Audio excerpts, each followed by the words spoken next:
2 күндөн кийин Абдурахман Муртазалиевке мандат берилиши керек. Ушундай мазмундагы талапты сот аткаруучулар Боршайкомго 20 майда жөнөткөн. Бирок Свердлов районунда бул орунга шайлоо жарыяланып, адамдар талапкерлигин кое баштады. Бирок соттун чечимин бардык мамлекеттик органдар аткарууга тийиш. Таза кызык болбодубу? Эми эмне болот? Мыйзамда кандай? Кенен баян кылалы. Аты жөнүм Асель Шамилова. Каналга катталып, аягына чейин көрүңүз. Жыл башынан бери жогорку кеңеш Матраимовчу депутаттардан тазаланды. Айрымдары мандатын аргасыздан өзү барып тапшырса, кээ бирлери соттун чечими менен депутаттык креслодан кол жууду. Маселен, Бишкектин Свердлов 1 мандаттуу округунан депутат болгон Шайлообек Атазов, коррупционер Райымбек Матраимовдун эң жакын адамдарынын бири. Атазов мандатынан 30 апрелде жогорку соттун чечими менен ажыратылды. Жогорку сот Атазовдун адамдары шайлоодо добуштарды сатып алган деп, анын депутат болууга моралдык укугу жок деди. Ошол эле учурда жогорку сот Абдурахман Муртазалиевдин талапкер катары жокко чыккан каттоосун калыбына келтирип, аны Свердлов округу боюнча шайланган депутат деп таануу керек деген чечим чыгарган. Сөз башынан болсун. 2022 жылдын февралында Свердлов округу боюнча жогорку кеңештин 7-чакырылышына кайра шайлоо өткөн. Себеби 2021 жылдагы шайлоодо баарына каршы деген эң көп добуш алгандыктан кайрадан шайлоо дайындалган. Кайра шайлоодо 1 орунду талапкер Абдурахман Муртазалиев 5806 добуш менен алса, 2 орунду 5383 добуш менен Шайлообек Атазов алган. Бирок Боршайком 2022 жылдын 9 мартында Муртазалиевдин талапкер катары каттоосун жокко чыгарат. Буга Свердлов райондук милициянын берген маалыматы негиз болгон. Милиция Муртазалиевке караштуу адамдар добуш сатып алуу фактысы боюнча кармалганын билдирген эле. Буга кошумча шайлоодо 2 орунду алган Атазов Муртазалиевке каршы арыз жазган. Муртазалиев БШКнын чечими менен макул болбой сотко кайрылат. Бирок 2022 жылдын 22 мартында ал жогорку соттон утулат. 2022 жылдын 25 мартында Борбордук шайлоо комиссиясы номер 35 токтом кабыл алып, анда шайлоодо эң көп добуш алган талапкер Абдурахман Муртазалиевдин алган добуштары жараксыз деп табылып, талапкер катары каттоосу жокко чыгарылат. БШК шайланган депутат деп Шайлообек Атазовду таанып, ага мандат берүү чечимин чыгарат. Өткөн жылдын 2 ноябрында Улуттук коопсуздук мамлекеттик кызматынын төрагасы Камчыбек Ташиев мындан ары Матраимов мафиясы болбойт деп айткандан кийин мамлекеттик кызматтагы Матраимовчулар кызматтан жапырт алына баштайт. Ошондо Матраимовдун адамдары жогорку кеңеште да отурганын жана алардын ысымдарын медиахаб тизмектеп берген эле. Муртазалиевдин айтымында жыл башынан бери парламенттеги Матраимовчулар мандатынан кол жууп жатканын көрүп, мандатын кайтарып алуу максатында БШКга кайрылууну чечкен. Я думаю, в 2020 году оказал свое влияние на Раим Матраимов, так как Шайлообек Атазов является одним из его очень близких кадров, это ни для кого не секрет. И на тот момент меня скинули, я думаю, благодаря тем связям и тем силам, что были у Раима Матраимова, ну, в части вот его кадра. И это мое мнение, и я так считаю, что тогда у него были определенные рычаги власти, что, как нам стало известно, когда глава ГКНБ заявил о том, что всех кадров Раима Матраимова будут увольнять. Вы же видели, сколько чиновников отовсюду уволили. То есть я думаю, там тогда это очень повлияло, и тогда отменили мою регистрацию из-за этого. 21 февралда Муртазалиев БШКга 2022 жылы 25 марттагы токтомдун 2-3 пунктун жокко чыгаруу боюнча кайрылуу жолдойт. Анда анын добушун жараксыз деп табуу жана Шайлообек Атазовду депутат катары таануу токтому жокко чыгарылсын деп суранат. Анткени аны шайлоодон четтеткен добуш сатып алуу фактысы сотто далилденген эместигин негиз кылат. Муртазалиевдин агитаторлору деген аялдардын бири тергөөдө талапкер Элнура Алкановага иштегенин ачыктаган. Бирок Борбордук шайлоо комиссиясы Муртазалиевдин кайрылуусундагы талаптарды канааттандырган эмес. Буга байланыштуу ал 22 февралда Бишкек административдик сотуна кайрылат. 1 мартта аталган сот БШКнын Муртазалиевдин добуштарын жокко чыгарган чечимин мыйзамсыз деп таап, Муртазалиевди шайланган депутат катары таануу боюнча өкүм чыгарат. Административдик сот Муртазалиев же анын жакын адамдары шайлоодо добуш сатып алганы сот тарабынан далилденген эместигин эске алат. Бул өкүмдү Бишкек шаардык соту 5 апрелде күчүндө калтырат. БШК менен Атазов бул чечимге макул болбой, жогорку сотко апелляциялык даттануу менен кайрылат. Боршайком биринчи инстанциянын Атазовго байланыштуу чечимин колдогон. БШК Атазовдун добуш сатып алганы тастыкталып, анын үгүтчүлөрүнө 100 000 сом штраф салынганын айтып, Атазовдун депутат болууга моралдык укугу жоктугун белгилеген. Бирок Муртазалиевке тиешелүү бөлүгү менен макул эместигин билдирген.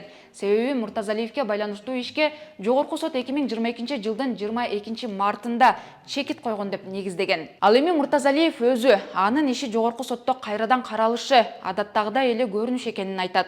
Центральная избирательная комиссия ссылается на постановление Верховного суда от 2022 года. Это нормальная практика, когда Верховный суд вносит правки в свое же решение.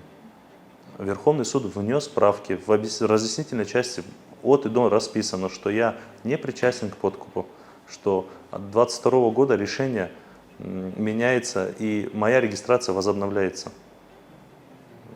Я не вижу никакой логики абсолютно, почему Центральная избирательная комиссия вот так вот держит свою позицию. Они никак толком не объяснили. 30 апрелде Жогорку сот Атазов менен Борбордук шайлоо комиссиясынын даттануусун карап, канаттандыруусуз калтырды. БШКнын 9 марттагы Муртазалиевди талапкер катары каттоосун жокко чыгаруу чечимин жана 25 марттагы Муртазалиевдин добуштарын жараксыз деп таануу жана Атазовду шайланган депутат катары таануу токтомун жокко чыгаруу өкүмүн кабыл алды. Ал эми Бишкек административдик сот менен Бишкек шаардык соту чыгарган чечимдин башка бөлүктөрүн күчүндө калтырды. Анда Муртазалиевди Свердлов округу боюнча шайланган депутат деп таануу чечими да бар. Ошондой эле Жогорку соттун бул чечими даттанууга жатпайт деп белгиленген. Анткени менен Жогорку соттун чечимине карабастан 15 майда Боршайком президентке Свердлов районунда 30 июнда кайра шайлоо өткөрүүнү сунуштады. Ага эртеси эле президент кол койду. 16 майда бул боюнча жарлык чыккан. Ошол эле күнү Муртазалиев Свердлов райондук сот аткаруучулардын эскертүүсүн БШКга жеткирген. Анда БШКга Муртазалиевди шайланган депутат катары таануу үчүн 10 күн мөөнөт берилери жазылган. БШК соттун чечимин ыктыярдуу түрдө аткаруу катын 20 майда каттаган. Демек, берилген мөөнөт 30 майда аяктайт. Сот аткаруучулар өзүнүн катында, эгер соттун чечими ыктыярдуу аткарылбаса, сот аткаруучулардын статусу жөнүндө жана аткаруу өндүрүшү мыйзамынын 64 беренесине ылайык мажбурлап аткартуу иш-аракеттери көрүлөрү жазылган. Ошондой эле сот аткаруучулар БШКга кылмыш жаза кодексинин соттун өкүмүн, соттун чечимин же башка соттук актыны аткарбоо беренесине ылайык сот өкүмү аткарылбаса 2 жылга чейин эркинен ажыратуу жазасы каралганын да эске салды. Буга кошумча сот аткаруучулар Конституциянын беренесин да катта көрсөткөн. Ага ылайык Кыргыз Республикасынын сотторунун мыйзамдуу күчүнө кирген актылары, бардык мамлекеттик органдар, жергиликтүү өз алдынча башкаруу органдары, юридикалык жактар, коомдук бирикмелер, кызмат адамдары жана жеке адамдар үчүн милдеттүү болот жана республиканын бүткүл аймагында аткарылууга тийиш деп жазылган. Ал эми сот актыларын аткарбоо, талаптагыдай эмес аткаруу же болбосо аларды аткарууга тоскоолдук кылуу, ошондой эле соттордун ишине кийлигишүү мыйзам менен белгиленген жоопкерчиликке алып келет деп белгиленген. Жогорку соттун чечимин аткарбай, кайра шайлоо өткөрүүнү чечкен Борбордук шайлоо комиссиясына тиешелүү суроолорду узаттык. Мекеменин басма сөз кызматы биздин суроолорду жоопсуз калтырды.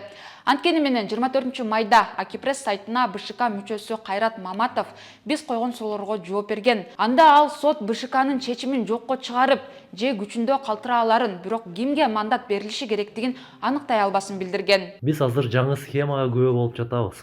Мен президентке, башкы прокурорго, Жогорку соттун төрагасына кайрылгым келет. Свердлов районунда административдик сот мөөнөтүнөн мурда шайлоо дайындабай туруп, соттун чечими менен бош турган мандатты өткөрүп берүүгө болот деп чечти. Мыйзамга ылайык арыздарды кароонун белгилүү мөөнөттөрү бар. Эгерде биздин чечимибиз туура эмес болсо, БШК өз чечимин жокко чыгарууга укугу бар, же сот ушундай чечим чыгарышы мүмкүн. Бирок кайсы талапкерге мандат берүүнү сот аныктай албайт. Ошондой эле БШК мүчөсү Кайрат Маматов шайлоо процессине эч бир орган кийлигише албай турганын белгилеген. Ал эми Жогорку соттун мурдагы судьясы Клара Соронкулова мыйзамда алишемдиктер бар дейт.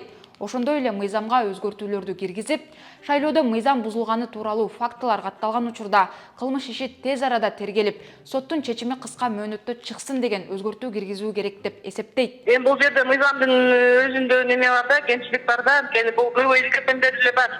Ошондо БШК жанагы күнөөсүздүк презумпциясын бузуп коюп атпайбы? Булар материалдарды өткөрүп берип атат текшерүүгө. Анын жыйынтыгын күтпөй эле мандат берип коюп атат, туурабы? Мисалы, Атазов менен Муртазалиевди Атазов жеңилген тарап болуп атпайбы? Муртазалиев көбүрөөк добуш алып атпайбы? А булар материалдарды подкуп боюнча өткөрүп берди дагы, бирок чечимди, акыркы чечимди күтпөй туруп эле мандатты берип коюп атышат да. Анан эми Муртазалиевдин немеси иши текшерилип бүтүп, Муртазалиев сот аркылуу акталып чыгып атпайбы? Туурабы? Демек Муртазалиев кайра келип ордуна туруш керек да, бирок булар мандатты берип коюп атпайбы. БШК жөн эле курал болуп берип атат да, буларгачы саясий күчтөргө курал болуп калып атат да. Ошол себептен соттун чечими, акыркы чечими чыкмайынча булар мандат бербей кармап туруш керек да. А бирок мыйзамда БШКга ушундай укук берип коюп атпайбы, өзүңөр чече бергиле депчи. Жыйынтыгын күткүлөө деген неме жок да, талап жок да. Жыйынтык чыгара берет да, шайлоонун жыйынтыгын чыгара берет буларчы.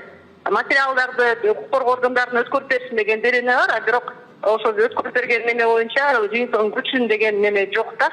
Кылмыш иши козголду деп туруп эле, анан кийин жокко чыгарып туруп эле өздөрү эч кандай соттун чечими жок эле өздөрү жыйынтык чыгарып коюп атпайбы? Көрдүңбү? Акырында жыйынтыгы булардын жыйынтыгы туура эмес болуп атат. Сооронкулованын айтымында БШК жогорку соттун чечимине баш ийбей кое албайт. Себеби сот чечимин аткарбоо үчүн БШКнын төрайымы Нуржан Шайылдабекова кылмыш жообуна тартылышы мүмкүн экенин айтат. Аны аткарбай коюуга БШКнын эч кандай укугу жок. Эгерде БШК аткарбай кое турган болсо, БШКнын немеси төрайымы жоопко тартылыш керек. Анткени жазык кодексинде норма бар да, соттун чечимин аткарбагандыгы үчүн дегенчи. Соттун чечими кандай болбосун аткарылыш керек, кандай чечим болбосун аткарылыш керек. Ал арада Свердлов округу боюнча дайындалган кайра шайлоого катышууга 5 талапкер ниетин билдирди. Ал эми Муртазалиев жогорку соттун чечимин БШК аткарбай жатканын айтып, башкы прокуратурага кайрылды. Көзөмөл орган Боршайкомдун чечимдери сотто гана даттануларын белгилеген. 30 майда сот чечимин аткаруу мөөнөтү бүтөт. Жаралган укуктук туңгуюк кандай чечилет?